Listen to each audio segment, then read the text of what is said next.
estamos viendo que los más, no sé si es el término más idóneo, ¿no? Los más comerciales, lo que todo el mundo dice es que yo quisiera, pero quizás sea también porque tiene una campaña de propaganda, ¿no? Bastante buena, que serían los BB Marine, los que se trascienden después de los... Le llaman los Person italianos. Exacto. Una copia del Person danés, pero italiano. Pero sin duda llega, la comunidad de Snipe realmente no tiene espacio como este que la gente pueda conversar y puedan dejar las cosas, ¿no? En el sentido de poder reflexionar todo el mundo en conjunto. Llega un barco como el de Alfredo, que técnicamente, como él lo dice, se construyó en pandemia, algo muy propio, que usted ya nos dice ahora que es también la evolución del volcán, y coge en primer lugar. Y sabemos que un barco que se fabrica muy poco y coge un primer mundial en un mundial, es algo que hay que tener, algo tiene, aunque no sea más rápido, algo tiene. ¿Cómo usted ve, y ahí es donde voy ya la pregunta, los de Snipe, los amadores, los amantes del Snipe, se limitan mucho a querer hablar de tecnología? Quiero decir, de este barco que es mejor que el otro, no, yo compro este porque es que yo quiero y punto. Pero cuando dice, bueno, ¿cuál es la diferencia entre un Lemao y un BB Marine? O entre un Proto en un Celtic, ¿cuántos son? Hay como un cierto código de silencio que todo el mundo conserva, que no sé realmente a qué responde eso. Me imagino que sea también motivaciones financieras de patrocinio, me atrevería a decir. Pasa de una forma u otra también con las velas. Qué tipo de velas, que si son Olympic, que si son Northside, que si son otros, que estas no tienen más, y todo, sobre todo tratan de una forma u otra de buscar el resultado, porque sabemos que un resultado del mundial de una forma u otra es una buena propaganda, ¿no? Para poder vender tu producto. ¿Cuál es su opinión con respecto a eso? Un constructor de barco con tantos años de experiencia que ha podido ver toda esta evolución. Son ideas mías de que sí, no conozco nada de Snipe y no tengo mucho miedo de decirlo, ¿no? Y mucho menos de veras. Pero en el sentido de que veo esto, de que veo como que una cierta fricción de que no me gusta hablar de ese tema. Y se van como que... Me ha pasado en varias entrevistas. Mira, Duarte, ahora yo le doy la palabra a Rafael porque él también tiene mucho que decir en esto, pero yo te voy a decir una, tu modestia es tan grande que dices que no conoces de vela y no conoces de Snipe. Sé perfectamente de que sabes perfectamente de lo que estás hablando y tienes unos conocimientos muy buenos y muy altos. El tema de la clase Snipe es tanta la variedad de barcos que hay en el mundo y de diseños y de construcciones desde la época que empezamos nosotros, que en Snipe yo creo que no influye tanto la tecnología como que influye otros temas, otras cosas. En Snipe, al estar limitado por los 172 kilos de peso, los fabricantes están muy apurados, están muy encorsetados a la hora de poder desarrollar una evolución del barco. Los apéndices exteriores no los puedes tocar, no puedes ir a hacer algo diferente. Por ejemplo, los japoneses ahora, no sé si has visto, esa cubierta un poco diferente en la entrada de proa y tal, pero los apéndices exteriores no los puedes tocar, porque no pasaría la medición de la ESIRA. ¿Qué te quiero decir con esto? Por ejemplo, el barco de Alfredo es una construcción es una fusión interior en vacío y una construcción diferente. ¿Eso qué te puede dar? Ligereza no, porque tiene que tener 672 kilos. Dureza puede ser que sí. Flexibilidad puede ser que sí. Lo que tú vayas buscando. Pero el diseño no lo puedes variar, lo que es el exterior. No es como la Fórmula 1 que hoy le pones un alero y mañana le pones otro. Y no puedes cambiar nada. Yo creo que la generación de hoy día está muy influenciada por lo que se vende en las televisiones. La tecnología de la Fórmula 1, que si la tecnología de los diseños de los foil, de los Copa América, de los catamaranes, de los GP, y donde yo realmente sí que veo admiración y donde yo miro mucho son los GP52. Los GP52, que son todos muy iguales, muy tal, pero sí que siempre te permite una pequeña variación. Ahí sí que se ve una serie de cosas técnicas que quizás no las puedes ver en un barco, por ejemplo, como porque eso es velocidad, esos colores en un foil fuera del agua, y los GP no, los GP están ahí en contacto, los 52, los TP52. TP52, okay. Sí. Al estar en contacto con el agua, estamos navegando. Al estar navegando, interviene la tecnología, pero arrollando agua. Entonces, ahí es donde puedes ver y aprender infinidad de cosas, desde líneas de agua, rozamientos, salidas, entradas, esas velas como las hacen abrir arriba, las alumas, cerrar. En los otros no. ni el que me diga que viendo un GP aprende algo, ahí lo que lee es lo que ve, no es otra cosa. Ahí no es otra cosa que un barco volando. Los Copa América estos nuevos ya tú ves. Entonces dices tú, la tecnología del SNAI, han ganado tantos campeonatos, barcos distintos. ¿Cuál es el mejor de todos esos diseños? Amigo, Proé, Patrón, Palito y Vela. Eso es un conjunto más importante que el casco. Mientras el casco esté duro dentro de 272 kilos, lo importante es la cubierta para arriba. Mi opinión. Si yo tengo el mejor barco del mundo, voy y lo compro. Alfredo, déjame el barco, te lo compro. Y yo voy navegando y voy con un tripulante o va un patrón que no tenga nivel, ese barco no va a ganar. No ganará nunca. Yo cojo el barco de Guti y de Rafa y lo cogen ellos y ganan. Lo cojo yo no gano. ¿Por qué? Porque son ellos dos. Entonces, el SNAI, la técnica de construcción y demás, a mí me lo decía mucho Juan Ramos, dice, es que estamos limitados con el peso. Si no te puedes ni bajar ni subir, tienes que tener los 172 kilos. Y si te vas por debajo, tienes que poner el todo. Entonces, si te vas por arriba, entonces cualquier fabricante de SNAI tiene ese handicap, que tienes que hacerlo competitivo, centrando peso, distribuyendo bien las láminas de fibra, esos refuerzos que le das al barco en diferentes sitios, el bajar el centro de gravedad, bajándole el fondo del barco, y eso es lo que hace un poco que, hombre, como bien decía Rafael, hacía así con el dedo, claro, pues está el tema comercial. Vamos a ver, te consulté cuando estuve en Las Palmas y estabas terminando el barco, que me habían dicho que le pusieras unas panetitas al barco abajo, finitas para reforzar el fondo. Y tú me dijiste, Rafa, vamos a ver, ¿quién te lo ha dicho? Quien construye barcos que el fondo lo hace de esta forma. Este barco está hecho con no sé qué forma. Explica tú eso, por favor, pues yo sé que esto lo va a coger Luis Subier, el comodoro antiguo de la Cira, el argentino, que es un tío fantástico y es un curioso de todo esto. Esta parte técnica tuya le va a encantar a Luis. Entonces, esa es una. Y la otra es que todo el mundo dice, coño, es que el SNAI es un barco duro. Claro que es un barco duro. Es el único barco que tiene la orza de aluminio. Amigo, usted coge una orza de fibra, tira de la banda y la fibra flexa. La fibra flexa. Y ya te pone el barquito más derecho. Y el barco, pues... Si flexa el barco, flexa un poco, no flexa mucho, y pobre del que flexe mucho. Entonces los SNAI son barcos duros, sufridos en la banda y sufridos para ganar con ellos. No son barcos planeadores, los tienes que hacer planear. A mí me dicen, coño, es que no sabes hacer. El otro día Luis Subier, en su charla que tú le hiciste, que tú le mandaste a hacer, me dio una explicación que ya me convenció en parte de una cosa. Yo decía, ¿por qué no dejan bombear la vela en los largos?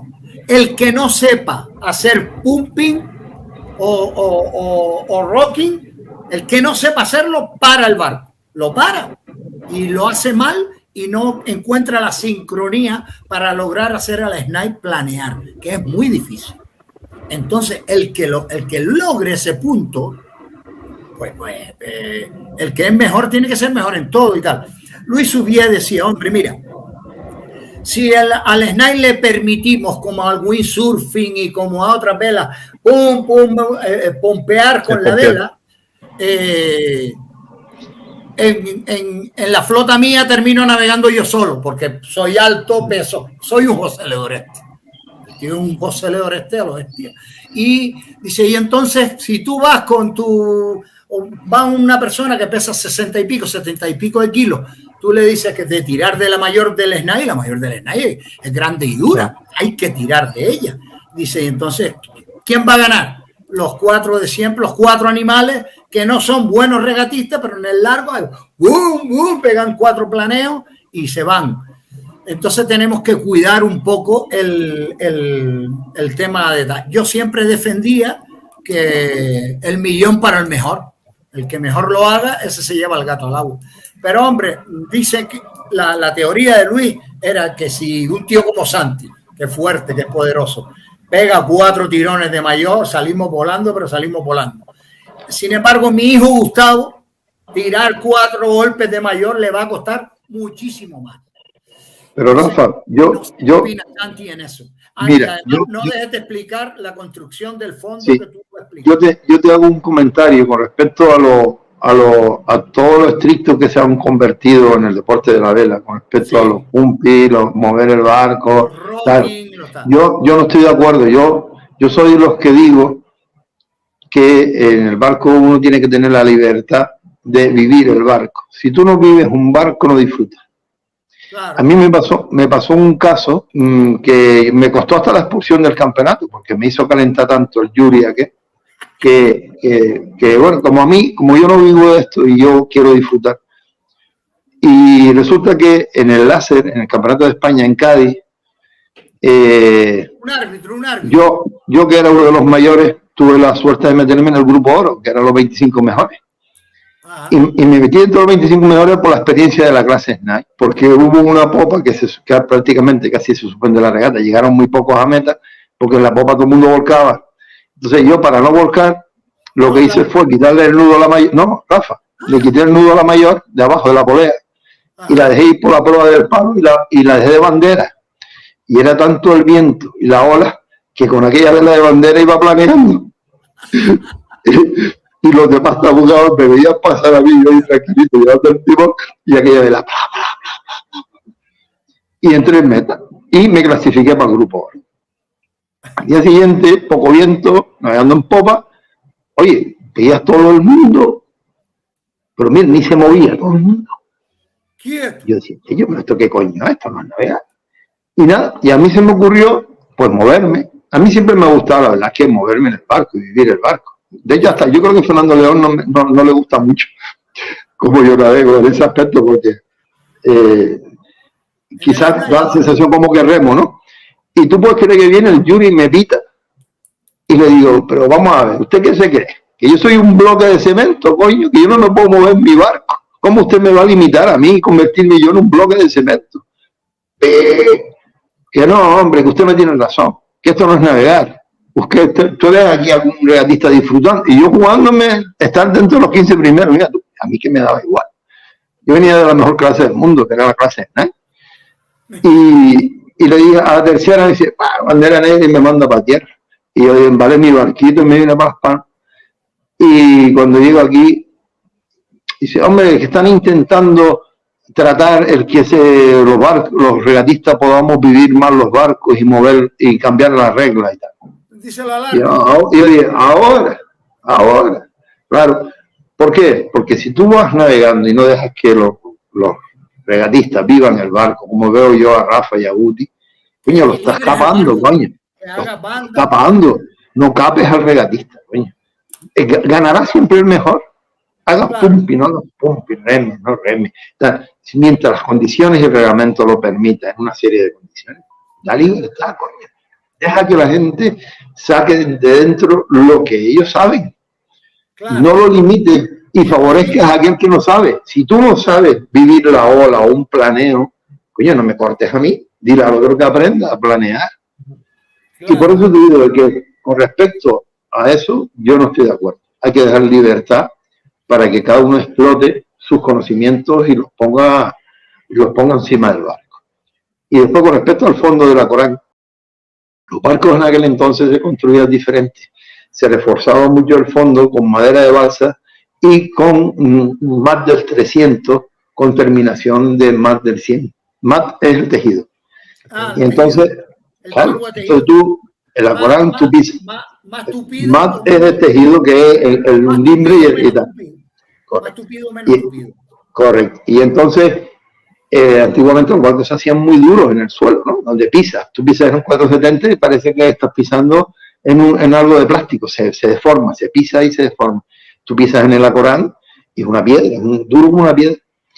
Y Japiño, el constructor de los Celtic, que es íntimo amigo de Rafa y de Guti, Rafa, para que yo no metiera la pata, le ponía vídeos a Japiño diciendo, ¿y qué tiene que hacerle Santi aquí? Y ahora Santi, ¿qué tiene que hacerle allá? Y Japiño dice, que no sea loco, que no lo deje con el fondo así, que el barco está... Y yo digo, Japiño, que este barco está construido diferente. Este barco está... Si algo tiene fuerte es el fondo. Todo lo que tú le pongas encima de ese fondo no le va a servir para nada y lo vas a capar, lo vas a mancar. Déjalo así, que vas tú que va a quedar bien. Duarte quedó de coña. Duro como una piedra. Ya puede pisar Rafa, yo, tú, usted juntos, que aquello ni se inmuta. Con la particularidad que al ponerle los refuerzos laterales de proa a popa, estás haciendo como una cuaderna de proa a popa, vertical. Claro, que tú lo cerraste. Y encima plastificado. ¿Qué sucede? Que tú estás haciendo dos cuadernas longitudinales con plastificados y cogidos con madera, como los salvavidas de los botes de vela latina y con tirafondo. Claro, tú a ese fondo le estás dando más fortaleza. Y yo eso lo aprendí de los carpinteros de Orihuela, de los botes de vela latina. Ellos ponían unos listones para, como hablando de hombres que pesan 140 kilos, de los tripulantes de bote, y se tiran allí a saco, ¡bumba! Entonces, coño, si allí funciona, aquí tiene que funcionar. Y hice el mismo sistema de construcción en los laterales y a la vez lo plastifiqué en la unión. ¿Para qué? Para que sirviera como una cuaderna longitudinal. Longitudinal, proa a popa. Y Rafael, que navegó conmigo el otro día, se dio cuenta y dice, coño, esto es duro como una piedra. Y claro, yo que estoy navegando, lo que he navegado 5 veces con él, me he dado cuenta de que el barco, lo que es dureza y lo que es, va de coña. Por eso te digo que yo pensando ahora con la orza de aluminio, lo que yo acabo de decir, señores, que el Snake tiene una orza de aluminio. Yo, coño, sin doble fondo, con el doble fondo tienes agarre aquí, agarre abajo. Es que ahora tienes agarre arriba, agarre abajo, pero un vacío. Pero claro, es que lo has reforzado. Yo incluso, tiro de la banda y la orza ahí trabaja muchísimo más. Sobre solo un punto, no trabaja sobre solo un punto. Duarte, lo que hay que valorar mucho del vídeo que te mandé de la transformación de la Corán es la ilusión. El esfuerzo y las horas que yo le dediqué no es pago. Eso no es pago, eso es, y además yo solito. No es que, Duarte, ayúdame aquí, coño, a poner el tornillo que esto tiene que ser entre dos. No, yo solo, amigo. Yo solo y trabajando horas y horas por las mañanas, nada más que trabajaba hasta el mediodía, ¿no? Pues ya terminaba cansado, lógicamente. Y el objetivo era que Rafael me había dicho que venía de Colombia y decía, el barco tiene que tocar el agua otra vez con los tripulantes que salieron con él la primera vez, que era Rafael Castillo y Sánchez. Y fue emocionante. Y el esfuerzo, y Rafael lo decía el otro día, dice, solo que tu esposa y tu hijo Santi hayan navegado en el Alcorán, que nunca han navegado en Snai, ya con eso ha merecido la pena el esfuerzo. Y digo, pues sí, Rafael, y encima los pocos años que me quedan a mí de físico para poder navegarlo, lo voy a disfrutar. Y el día que no lo puedo disfrutar yo, que lo saque Guti con Rafa, y que pruebe un barco distinto y que navegue.